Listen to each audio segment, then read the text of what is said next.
The moment the HOA president let herself into my house with a stolen emergency code, she thought she was about to catch me breaking neighborhood rules. Instead, she walked straight into the kitchen and found my police badge sitting on the counter beside my service weapon.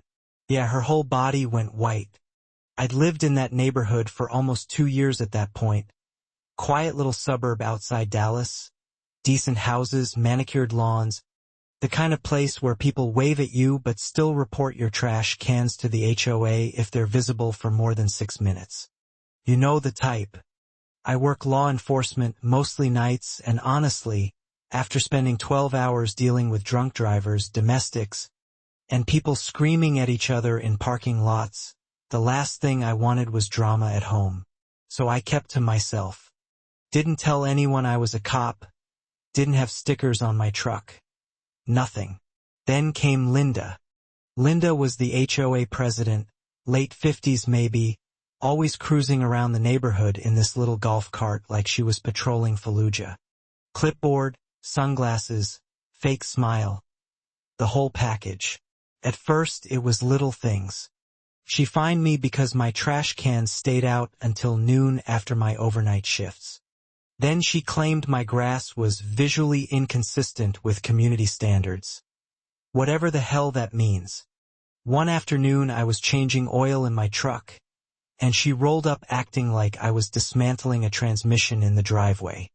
"You can't do mechanical work where people can see it," she snapped. I remember just staring at her thinking, "Lady, it's a 20-minute oil change, not a meth lab." But that's when she locked on to me. Every week it was something new: mulch color, driveway angle, garden hose visibility. I fought every fine calmly, quoted the HOA bylaws back at her line by line, which somehow made her even madder. Some people can't handle being told no, especially by someone younger than them. Then I remodeled my kitchen floors. Nothing major, just new flooring and cabinets, all interior work. Completely legal, didn't require HOA approval.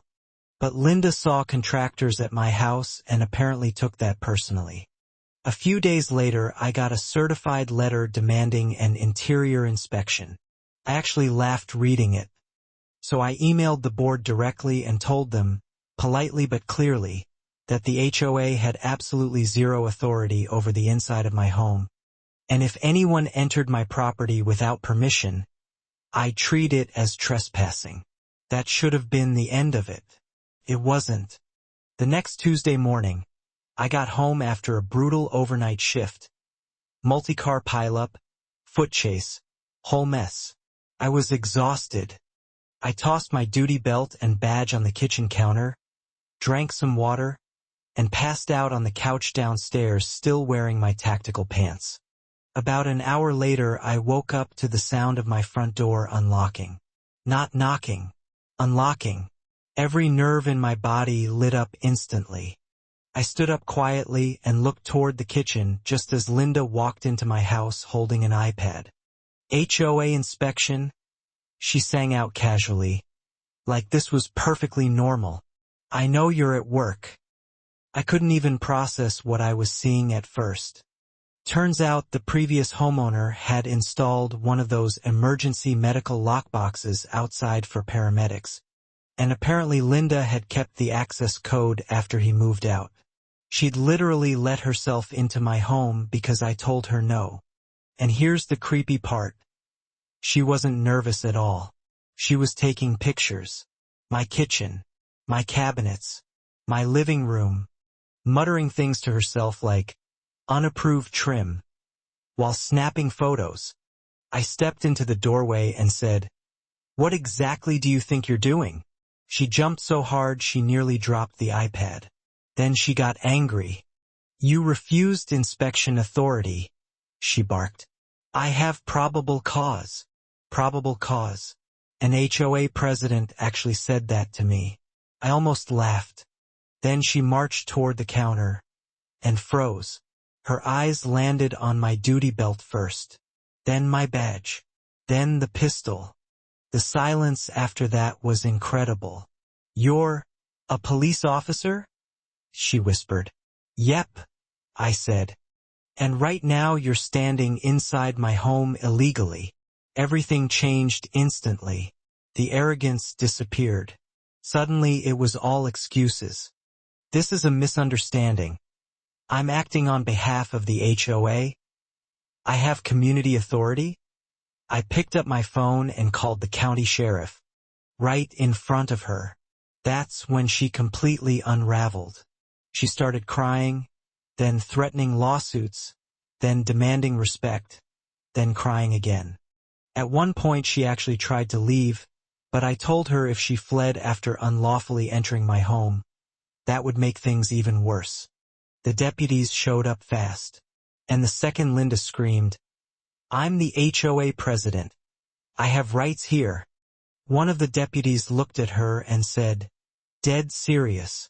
Ma'am, this isn't Soviet Russia. Turn around. Watching her get handcuffed in my kitchen while half the neighborhood peeked through their blinds was honestly surreal. But here's the twist nobody saw coming. When detectives searched her devices, they discovered she'd been secretly entering other homes too. At least 6. Using old lockbox codes, spare keys, even unlocked windows. She had hundreds of photos saved, bedrooms, kitchens, personal stuff.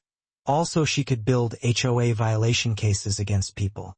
The neighborhood exploded after that. Emergency meetings, lawsuits, people changing locks overnight. Total chaos. Linda lost her position, got hit with criminal charges, civil lawsuits, massive fines, financially destroyed, basically. And me? First thing I did was rip that damn lockbox off the wall with a crowbar. To this day, people in that neighborhood still argue over whether I overreacted by pressing charges. Personally, I think if somebody walks into your house uninvited and starts photographing your life, they stopped being an HOA president the second they turned the doorknob. But maybe that's just me. So what do you think? Did I go too far? Or did Linda finally get exactly what she deserved?